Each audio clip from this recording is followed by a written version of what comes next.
चलिए सबसे पहले बात मध्य प्रदेश के बुंदेलखंड की करते हैं। वहां की तस्वीर आपको दिखाते हैं कि कैसे वहां पर पानी की गंभीर किल्लत के चलते बंदूकों से पानी की पहरेदारी की जा रही है। पानी चोरी रोकने के लिए बंदूकधारी गार्डों की तैनाती कर दी गई है। टीकमगढ़ में करीब हर साल ऐसा ही होता है। टीकमगढ़ में भयावह जल संकट के चलते पानी की चोरी रोकने के लिए टीकमगढ़ नगरपालिका ने जामुनी नदी पर बंदूकधारी गार्ड तैनात कर दिए हैं। टीकमगढ़ से 52% से कम बारिश होने से किसानों पर भी तालाबों से पानी लेने की पाबंदी लग गई है।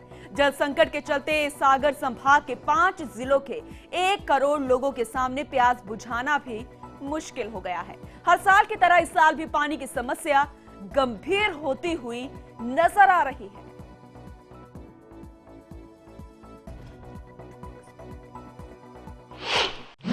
हम सर पानी की रखवाली करते हैं। तो किसकी तरफ से नियुक्त हैं? हमें नगर पालिका ने नियुक्त करो है अध्यक्ष जी ने। तो कितने टाइम रुकते हैं आप लोग यहाँ? हम लोग 8-8 घंटे की ड्यूटी कर रहे हैं। तो यहाँ पानी कौन चुरा ले जाता है? किसान अगल बगल में जो किसान लगे यूपी सीमा के, यूपी ताई के, हाँ। उत्तर प्रदेश के, तो वे अपनी मोटर से किसानी के लिए पानी चुरा रहे हैं। अच्छा, और नगर में पानी कहाँ यहीं से सप्लाई हो? नगर में यहीं से ज़्यादा पूरे शहर में, वहाँ पर 80,000 की आबादी से के लगभग है, तो सब लोग यहीं से पानी पीते हैं। अभी नगर में कितने दिन में पानी सप्लाई? वहाँ 3-4 दिन में पानी की सप्लाई हो रही है। चलिए बात जरा महाराष्ट्र के लातूर की कर लेते हैं, जहां पानी को लेकर होने वाली हिंसा के मद्देनजर लातूर प्रशासन ने सीआरपीसी के तहत धारा 144 लागू कर दी।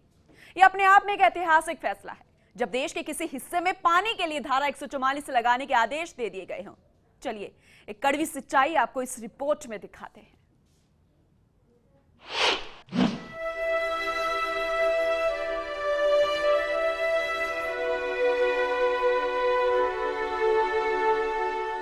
देश के कई हिस्सों में अक्सर किसी न किसी कारण से दंगों की खबरें तो सुनने को मिलती रहती है, लेकिन शायद आपने कभी ये नहीं सुना होगा कि कहीं पानी को लेकर दंगा हो गया हो। हाँ, सही सुना। महाराष्ट्र के लातूर में कुछ ऐसी ही स्थिति पैदा ना हो जाए, इस आशंका के मद्देनजर प्रशासन ने वहां पर धारा 144 लागू कर दिया है। गौरतलब है कि महाराष्ट्र के कई इलाकों में सूखे जैसी स्थिति बनी हुई है और उसमें लातूर जिला सबसे ज्यादा प्रभावित है। पानी को लेकर होने वाली हिंसा के मद्देनजर लातूर प्रशासन ने सीआरपीसी के तहत धारा 144 लागू कर दी है, जिसके तहत 4 या 4 से ज्यादा लोगों का एक स्थान पर इकट्ठे होने पर प्रतिबंध लग गया है। प्रशासन ने छिटपुट घटनाओं के बाद ये फैसला किया है। ये धाराएं उन सभी जगहों पर लागू रहेंगी जहां पानी के स्रोत उपलब्ध है। इसमें तालाब, कुएं और अन्य स्रोत शामिल हैं। ये अपने आप में एक ऐतिहासिक फैसला है, जब देश के किसी हिस्से में पानी के लिए धारा 144 लगाने के आदेश दे दिए गए हों। पानी को लेकर होने वाली हिंसा के मद्देनजर लातूर के जिलाधिकारी पांडुरंग पोल ने ये आदेश जारी किए हैं। इस आदेश के मुताबिक जिले के करीब 20 स्थानों पर धारा 144 लागू की गई है, जो अगले 31 मई तक प्रभावित रहेगी। गौरतलब है कि सूखे की वजह से महाराष्ट्र में इमरजेंसी जैसे हालात बने हुए हैं। सूखे की वजह से किसानों की फसलें पूरे तरीके से बर्बाद हो गई है। इतना ही नहीं, पिछले कुछ महीनों में सैकड़ों किसान आत्महत्या भी कर चुके हैं। महाराष्ट्र की देवेंद्र फडणवीस सरकार किसानों की मदद करने के लिए हर संभव कोशिश कर रही है। इसके अलावा कई बॉलीवुड अभिनेताओं ने भी किसानों की मदद के लिए हाथ आगे बढ़ाया। बावजूद इसके किसानों की आत्महत्या की खबरें लगातार सामने आ रही हैं। लेकिन एक तरफ देश के 9 राज्यों में सूखे से हालात बदतर है, वहीं दूसरी तरफ केंद्रीय मंत्री वेंकैया नायडू का बयान सूखे से जूझ रहे लोगों के जख्मों पर और नमक लगाने का काम कर सकता है। दरअसल सूखे को लेकर पूछे गए एक सवाल के जवाब में वेंकैया नायडू ने कहा कि सूखा पड़ना उनके हाथ में नहीं है। वेंकैया का कहना था कि सूखा क्या हमारे हाथ में है? बारिश आएगी तो ठीक है, नहीं तो फिर जो होता है वो हम देखते हैं। देश के 9 राज्य सूखे के संकट से जूझ रहे हैं। महाराष्ट्र, मध्य प्रदेश, उत्तर प्रदेश, राजस्थान समेत कई राज्यों में सूखे ने किसानों के साथ साथ आम लोगों को भी बड़ी परेशानी में डाल दिया है। महाराष्ट्र के बीड़ में सूखे के चलते हालात इतने बदतर हो गए हैं कि वहां के किसान खुदकुशी को मजबूर हो रहे हैं। तो वहीं दूसरी तरफ पानी के लिए लोगों के बीच झगड़ा होना अब आम बात हो गई है। 4 दिन को पानी आता है, कभी आता है नली को पानी तो कभी नहीं, ऐसा खाली रहता पानी। कि पानी से मिलता नहीं, एक टाइम नली खरीदते हैं। फिर पानी नहीं मिला बोल के हमारे को वो थोड़ा गुस्सा करते हैं, आंख पे आते हैं, पानी नहीं मिल रहा, उनकी नली को पानी नहीं खींच रहा, हम कैसा लाना, फिर मिल रहा है भैया, हम जैसा हाथ लेके आ रहे वो दे रहे, हिसाब से लो, इतना समझते हम लोगों को। कहाँ जाना पड़ता है, खेत में भी पानी नहीं, घर में भी पानी नहीं, फिर टैंकर आने के बाद पानी मिलता है, उसके लिए पानी को बहुत परेशानी है। जहाँ फिरेंगे वहाँ पानी नहीं है, खेती में भी नहीं है, घर में भी नहीं है, फिर फिरना तो किधर फिरना, आएगा तो टैंकर जब भी पानी मिलता है। वहीं जहां पानी की एक बूंद के लिए लोग तरस रहे हैं, वहां आईपीएल जैसे आयोजन में टनों लीटर पानी बहा दिया जा रहा है, जिसके लिए बॉम्बे हाई कोर्ट ने भी फटकार लगाई। जहां पानी लोगों की प्यास बुझाने के लिए होना चाहिए, वो खरीदे गए खिलाड़ियों के पैरों तले कुचल दिए जाने वाले मैदानों को हरा भरा रखने के लिए बहाया जाना है।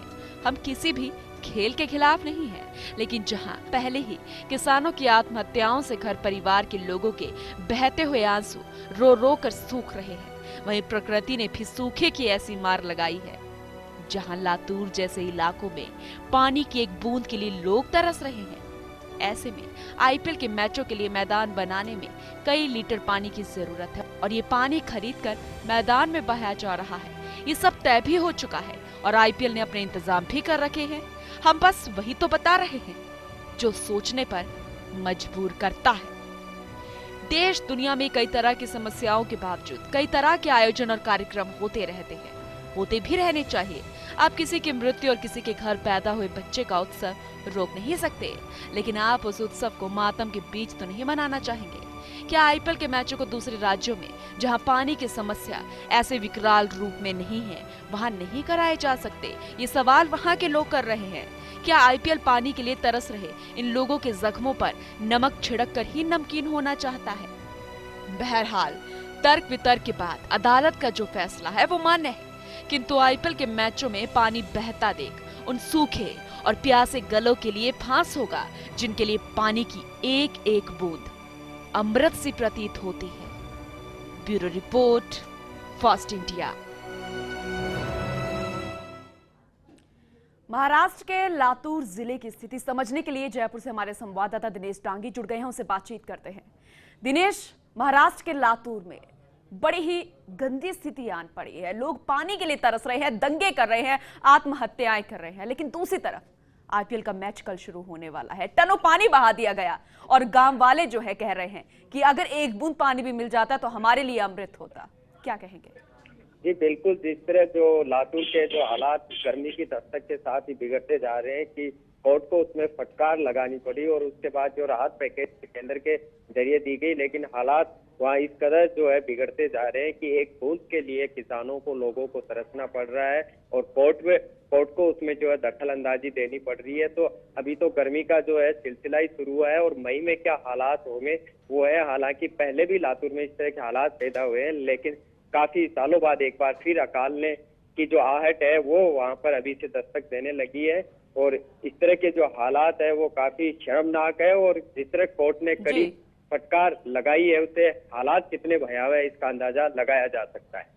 दूसरी तरफ जो मंत्री हैं वेंकैया नायडू, वो भी इस तरीके के बयान दे देते हैं कि हमारे हाथ में नहीं है, बारिश होगी तो देखा जाएगा, अगर नहीं होती उसके बाद हम कुछ करेंगे। ऐसे में बड़ी निराशा उन ग्रामीणों को हाथ लगती है। किस तरीके के इंतजाम आगे किए जाएंगे अगर खुद मंत्री साहब इस तरीके के बयान देते हैं?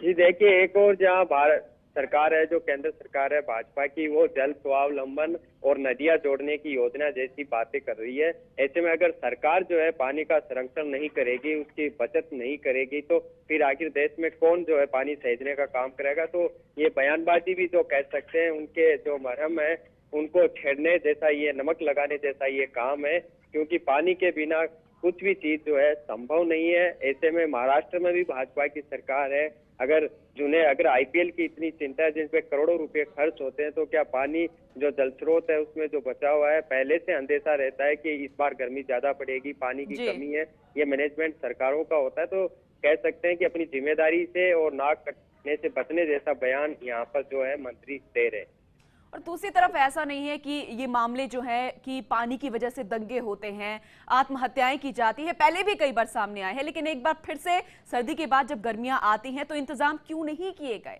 दूसरी तरफ आईपीएल का मैच और टनों पानी बहाया जाना और दूसरी तरफ पानी की किल्लत होना और उसके बाद बॉम्बे हाईकोर्ट की फटकार भी ज्यादा गंभीर तरीके से ना लेना किस तरफ इशारा करता है? क्या एक नासूर उनके लिए बनता जा रहा है, उन ग्रामीणों के लिए जिनके लिए पानी ही नसीब नहीं होता, और दूसरी तरफ लापरवाह वो लोग हो रहे हैं प्रशासन के अधिकारी जिन्हें बॉम्बे हाईकोर्ट की फटकार जो है उससे भी कोई फर्क नहीं पड़ रहा है।